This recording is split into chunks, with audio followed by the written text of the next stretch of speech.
On continue de parler de ce référendum avec Bernard Monod, eurodéputé Debout la France. Bonjour Bernard Monod, merci de répondre à nos questions en direction Arte France. Donc la Nouvelle-Calédonie reste française, 56,4% de non à la question voulez-vous accéder à l'indépendance et à la souveraineté nationale, près de 44% de oui. Comment analyser ces chiffres? Est-ce qu'on peut dire que l'archipel est clairement divisé, sachant qu'il y a eu un fort taux de participation, environ 80%? Je pense que les choses sont claires aujourd'hui. Il y a quand même une majorité bien établie de Calédoniens en majorité, donc qui veulent rester dans la République française, dans la nation française, parce qu'il y a un attachement, parce que le cœur et la raison ont parlé. Donc je pense que c'est une très bonne chose pour eux et pour la métropole, bien entendu, puisque grâce à ça, la France est la deuxième puissance maritime dans le monde, notamment grâce à la Nouvelle-Calédonie, mais aussi à tout son outre-mer dans tous les océans. Est-ce qu'il y a eu des incidents hier, des légers heurts? Dans quelle mesure ce référendum peut-il créer un climat de défiance en Nouvelle-Calédonie? Non, je ne crois pas qu'il y ait un climat de défiance. Au contraire, ça a été très calme. Moi, je rentre de Nouvelle-Calédonie ce matin. J'ai passé toute la semaine dernière. J'ai rencontré beaucoup de monde, le président du gouvernement, le président du Sénat coutumier, donc en fait toutes les tendances politiques. Et au contraire, j'ai trouvé qu'une campagne extrêmement sereine, extrêmement calme, aucune agitation, au contraire, et tout allait très bien, et donc ça s'est exprimé dans le calme, et je ne pense pas qu'il y ait eu de heurts depuis que je suis rentré, je pense pas. Il y a eu de légers incidents qui ont eu lieu hier soir dès l'annonce du résultat à Nouméa. En parlant de Nouméa, il y a l'accord de Nouméa en 98 qui prévoit 2 nouveaux référendums d'ici les 4 ans. Pourquoi, selon vous, est-ce que c'est pour que le débat se fasse de manière plus sereine?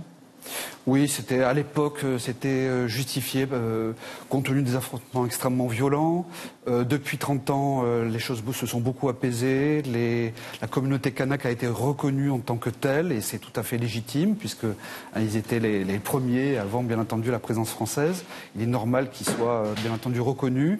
J'ai même proposé au président du Sénat coutumier de faire reconnaître sa charte au sein du Parlement européen. Donc je l'ai invité à faire connaître sa charte au président du Parlement européen, et de faire un projet de résolution pour qu'il soit invité à être reconnu, parce que c'est légitime. On reconnaît l'ensemble des ethnies dans le monde, et le paradoxe, c'est qu'en France, on est plus mal servi qu'ailleurs. Donc j'ai été dans ce sens-là, et ils ont beaucoup apprécié cette marque de respect par rapport à leur communauté kanak. Alors Édouard Philippe est arrivé ce matin en Nouvelle-Calédonie. Comment est-ce que vous accueillez sa venue sur l'archipel au lendemain de ce référendum? Le gouvernement qui annonce une réunion le mois prochain à Paris. Écoutez, il a fait son devoir. Il fallait que le Premier ministre ou même le Président soit présent pour valider, je dirais, cette consultation. Je pense que maintenant, il faut aller au-delà des paroles, il faut passer aux actes.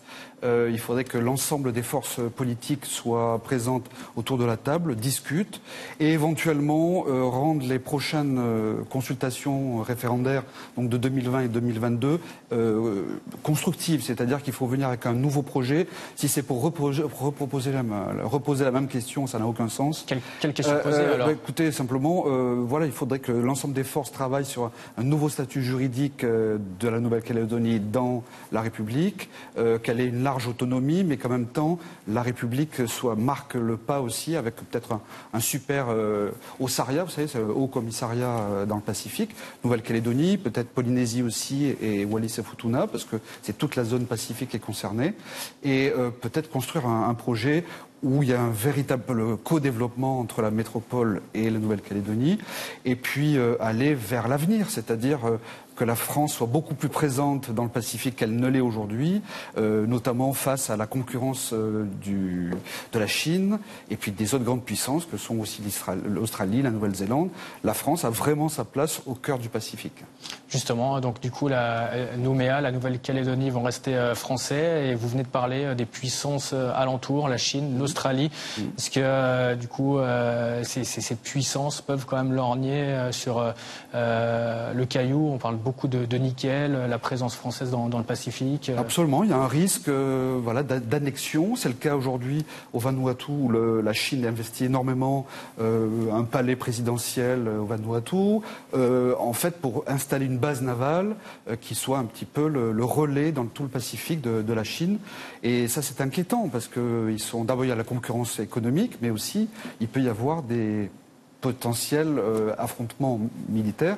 Et ça, la France ne peut pas l'accepter. Donc, la Nouvelle-Calédonie est géostratégiquement très importante et la France devrait avoir même un groupe à la mer avec un porte-avions, des destroyers, des avisos pour sillonner l'ensemble du Pacifique.